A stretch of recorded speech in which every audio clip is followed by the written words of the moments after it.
All right, folks, Robin Giesler, Shawn Chitwood. We've been talking about injuries and how to prevent them, what that looks like for the younger grappler, the older grappler.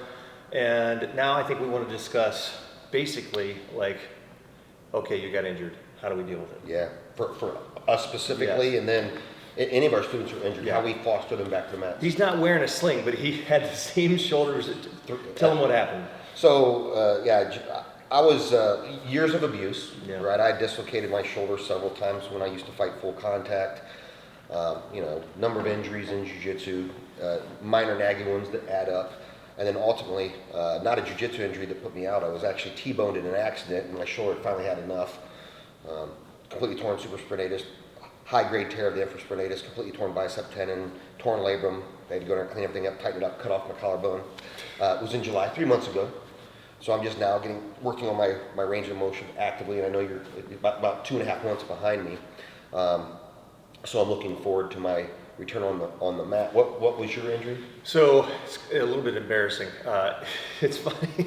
Well, it's just always the straw that breaks the camel's back. Yeah, that's right? true. So it's funny. I said it in the other videos, but if you're just now listening, my doctor, when he went to the waiting room to talk to my wife, he's like, I don't think this was his first injury. But my shoulders were feeling fine before that. I mean, they just felt normal. But I was teaching a technique and talking to my partner, telling him, it was one of my blue belts, telling him exactly like his behavior or what I wanted him to do. Maybe I'll put a video up, maybe not. Maybe people don't want to see that. But as I was talking, I realized like, oh, it's too late. And I was posted up on this arm. And his weight was coming up on top, and the move I was going to do required him to push back.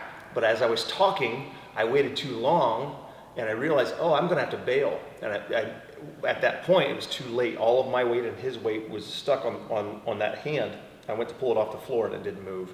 So I fell back on it like that. So a little bit embarrassing, but it would have never happened when I was training. Yeah. Which sucks. But freak thing, and almost the exact same injury. I had the what do we call it again? The rotator cuff pulled off. With it came the bicep tendon, so that had to be reattached. Labrum tears on the front, top, back, bone spurs, arthritis, you name it. I mean, old, recurring, stuff from years ago. And the recovery is going to be a long one. Probably the longest, well, without a doubt, longest I've been off the mat for sure. Right. For me, I know I'm the same journey, I'm just slightly ahead of you. This was if you count the major and minor surgery number 12 for me. I've lived a very active lifestyle and 43 years of martial arts and contact sports and football and fighting full contact. I personally tend to deal with injury depression. I get depressed because I'm a type A active guy, I want to be physical.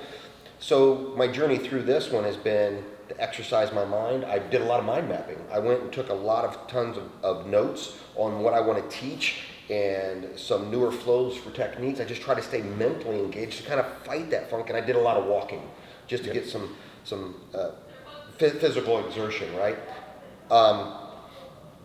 Where are you at with that? Do you ever deal with, being depressed, not able to do? It's a bummer. We've been doing this for 30 years. I love jiu-jitsu. I want to be involved with it for the rest of my life, and it's hard. And so as an instructor, I still am involved. And I'm like you. I'm like, how can I take this time and make myself better? Yes. It's going to be a long recovery, a very long recovery, at least a year. And I'm probably, according to my physical therapist, probably not going to be back to full strength and mobility and everything for another 2 to 3 years to where I'm fully functional. So how can I take this opportunity? And that's how I have to look at it. I have to look at this as a blessing. How can I turn this into a blessing? And it is. It's okay, how can I be a better teacher? I've got time to work on that. I'm learning now, like I can't demonstrate moves, so I'm becoming better at explaining them necessarily. Awesome. Like I have to talk somebody through it, whereas before I could just show them. So that's challenging. And I'm sure you had to deal with the same thing with sling. So I think any injury I've had over the years, it's never been this long, but I hurt my arm. Okay, well, do I go to class? Yeah, I can go to class. I just take a slice of humble pie and as long as I'm not hurting it worse, I would put my hand in my belt. Right. Anytime I got to a point where I was recovering from an injury, Like I had a couple meniscus tears, had to have those repaired. Not a super long recovery, but definitely limiting when you start getting back in training. So I have to be very careful about who I'm training with. But how can I take this opportunity? Well, I can't be in this position. Okay, well, I'll put myself in a negative position. So I worked on my defense. And so I can't escape side control, can't bring the leg across. All right, well, I'll just learn how to survive better in side control. Yeah, or half guard maybe. Exactly, yeah. So I just had to change my outlook and say, how can we take this that's a negative into a positive? I talk about the accumulation of all my injuries, and even not ones that required surgery, like a nagging muscle pull. What's ironic for me, and I've actually seen it in a lot of my guys who have stayed through their journey in jiu-jitsu post-injury, is I believe my jiu-jitsu's improved. Yeah. Because it's actually taken down some of my athleticism, so I had to find technique. My technique at 50 is 100 times better than it was as a 25-year-old athlete. Yeah. You know what I mean? Through injury, right? And it's when you put your arm in your belt and you can't use that, but you need something to push that way, you learn to use your leg. Yeah. You learn to turn a different way. And if you can train under those auspices, you can, and again, negative to positive, you can actually grow through that period. Absolutely. And become a better teacher too for you instructors out there, because I'm already thinking like, okay, man, somebody took a swing at me. How am I going to clinch with one arm? Yeah. Like I'm thinking about where I'm grabbing. I never had to think about that before. Choke them with my... Yes. Yeah. So now if I have a student that comes in who may have, like no arm or not use of it, how do I teach that person to be better at it? So. Yeah, I think for me, my pathway back to the mats is going to be very similar to one I use for my students. If you're injured, obviously immediately post surgery, we don't want you on the mat. But I do want you there, taking notes, staying mentally engaged. You've already committed your life 2 days a week to be there. Show up, be present, take notes, be mentally active. I promise you will improve. Everybody who has done this will attest to this.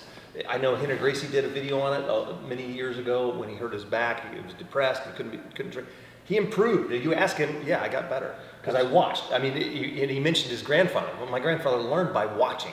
So yes, 100%. Sometimes if you take your physical body out of it, but you're mentally engaged, you're going to improve, guaranteed. You're learning. You're gaining knowledge. Yeah, is it the same as being on the mat and sparring and being able to do the techniques live? No, but you're still improving. I mean, even at that still point, gaining knowledge. And you're around your friends. Yeah, and that's healthy. Yeah. Even if you have any rank, a blue belt, purple belt, black belt, and you're hurt, just being in that academy and talking to the professor, hey, professor, I can't train right now, but is it okay if I walk around and be your extra set of eyes and be engaged and help those white belts? Yeah.